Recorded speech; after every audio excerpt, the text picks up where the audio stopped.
Jadi pada kesempatan kali ini saya ingin membahas tugas dari Lokakarya, tugas PPG, yakni tugasnya adalah pengembangan materi bahan ajar.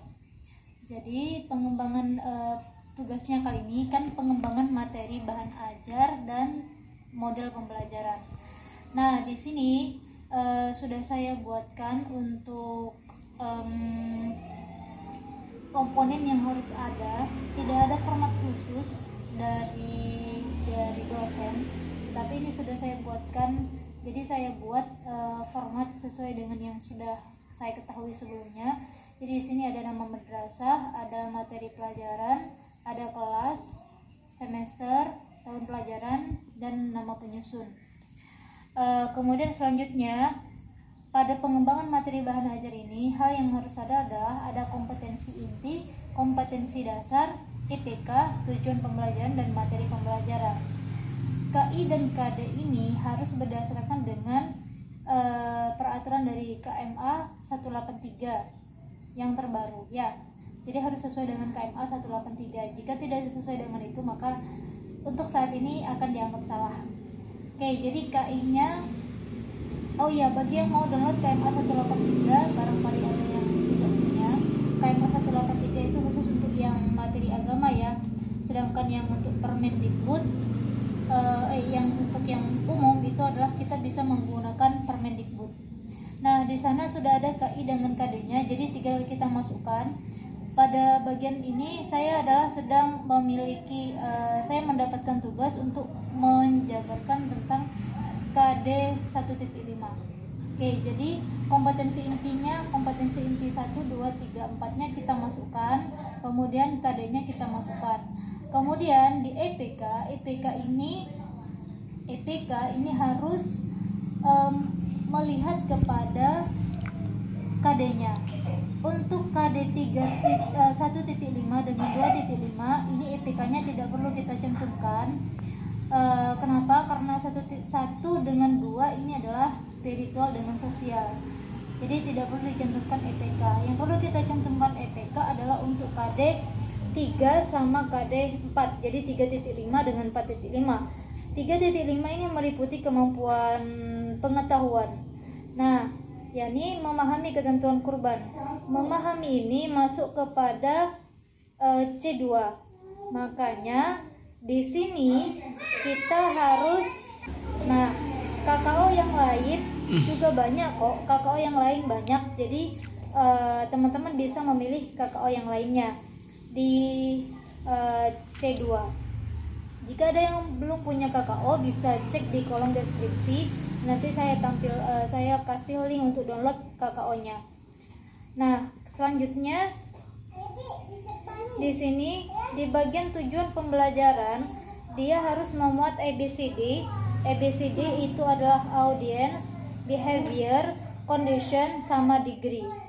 Jadi melalui diskusi dan menggali informasi, peserta didik dapat menguraikan. Karena IPK-nya menguraikan, maka tujuannya ini harus disebutkan juga menguraikan. Nah, di sini disebutkan dengan degree-nya adalah baik dan benar. Begitu. Audiensnya adalah melalui diskusi. Audiensnya adalah peserta didik. Sedangkan behavior-nya adalah melalui diskusi dan menggali informasi. Nah, kemudian untuk selanjutnya itu tujuan pembelajaran. Nah, tujuan pembelajaran ini lebih lengkapnya sudah dijelaskan di modul ya teman-teman ya.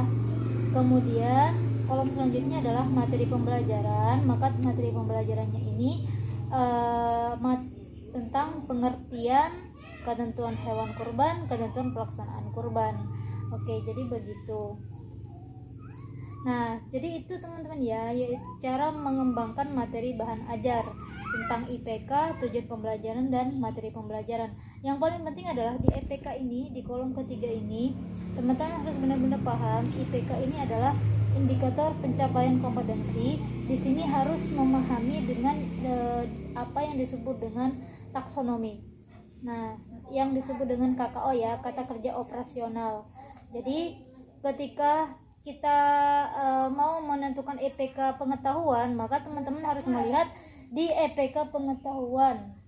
Kemudian untuk yang KD4 ini adalah keterampilan. Jadi kita harus harus memilih KKO untuk keterampilan. Untuk KKO keterampilan ini ada dua macam, yakni ada keterampilan yang abstrak sama keterampilan yang konkret. Keterampilan yang abstrak adalah keterampilan gradasinya mengikuti dry years, sedangkan yang konkret itu mengikuti DEF sama BLOM. Teman-teman bisa pilih mana yang cocok, mana yang sesuai dengan KD yang dikembangkan. Nah, selanjutnya ada penentuan model pembelajaran. Nah, di penentuan model pembelajaran ini untuk identitasnya sama, yakni ada madrasah, materi pelajaran, kelas, semester, sama tahun pelajaran dan penyusun. Namun perbedaannya di sini ada nomor kompetensi dasar, model pembelajaran dengan keterangan. Nah, kompetensi dasar ini sama kayak yang tadi. Jadi KD-nya adalah cukup KD3 dengan KD4. Jadi yang di sini 3.5 dengan 4.5. Nah, di sini model pembelajarannya, karena ini adalah kurikulum 2013, jadi memilih model pembelajaran saya ambil yang discovery learning. Kenapa? Karena KD 3.5 ini menitik beratkan pada pemahaman faktual, konseptual, dan prosedural. Sedangkan untuk yang KD 4.5,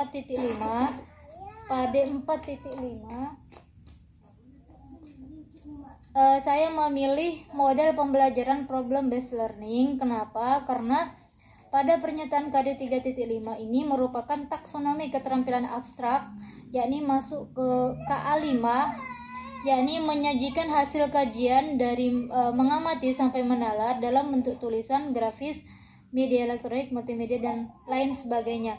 Makanya di sini cocoknya adalah memilih model pembelajaran problem based learning. Nah, jadi begitu ya cara memilih untuk materi, cara memilih model pembelajaran ini. Teman-teman bisa dalami kembali modul-modul yang kemarin-kemarin gitu ya. Oke, sekian saja informasi dari saya untuk teman-teman yang kemungkinan bingung untuk menyusun materi pengembangan materi bahan ajar dan juga penentuan model pembelajaran. Oke. Dan jika ada yang butuh KIKD KMA 183 maupun Permendikbud, kemudian untuk KKO-nya maka saya akan taruh di kolom deskripsi ya. Jadi silahkan teman-teman cek di kolom deskripsi saja. Oke, mohon maaf jika penjelasan ini terlalu cepat mungkin atau kurang dipahami sama teman-teman. Saya mohon maaf yang sebesar-besarnya karena saya hanya mencoba di sini. Oke, sekian saja dari saya. Jika ada yang mau ditanyakan boleh silakan, bisa ketik di kolom komentar. Terima kasih banyak. Assalamualaikum warahmatullahi wabarakatuh.